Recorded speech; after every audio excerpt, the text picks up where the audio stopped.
Let's take a look at what's in the news from the perspective of the American public. Surprise announcement from Democratic Senator Evan Bayh in Indiana this week. He will not seek re-election.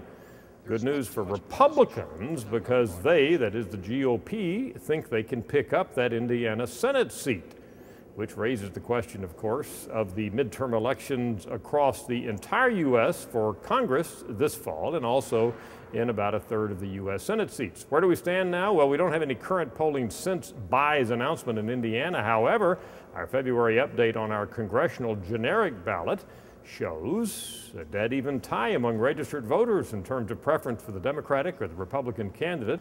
That's good news for the Republicans because with higher turnout among Republicans, which is usually the case, that means Republicans look like they're going to have a significant edge in the congressional races this fall. Sarah Palin and Mitt Romney both in the news, not necessarily for highly significant events. Mitt Romney was in an altercation, it was reported, on an airplane flight. Sarah Palin was at Daytona 500, signing books and waving to the fans there at that auto race. These two people have some significance because they are at the top of the list when we ask Republicans who they want to be their nominee in 2012. Now, to be sure, about 40% of Republicans say they don't have a choice yet, but the names that are volunteered include Mitt Romney at the top and then Sarah Palin coming in number 2. Neither have announced officially they're running in 2012, but at the moment, they have to be considered the front runners. Secretary of State Hillary Clinton is overseas trying to drum up support for increased sanctions against Iran.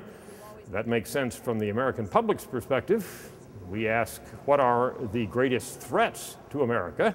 And we find international terrorism at the top of the list in terms of being seen as a critical threat, but right below that, 61% of Americans say Iran is a critical threat to the U.S. That's tied with North Korea for second on that list. Finally, a look at religion. Interesting analysis.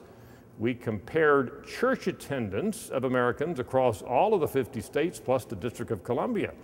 Some fascinating differences. The highest level of attendance in the Deep South, no question about it. In fact, 9 out of the 10 top states in the country in terms of frequent church attendance are in the South, former Confederate states.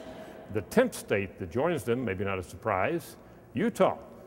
Where are Americans least likely to go to church?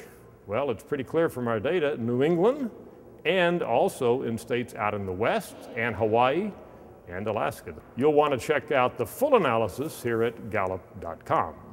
Let's look at the news from the perspective of the American public. I'm Dr. Frank Newport, Gallup's editor-in-chief.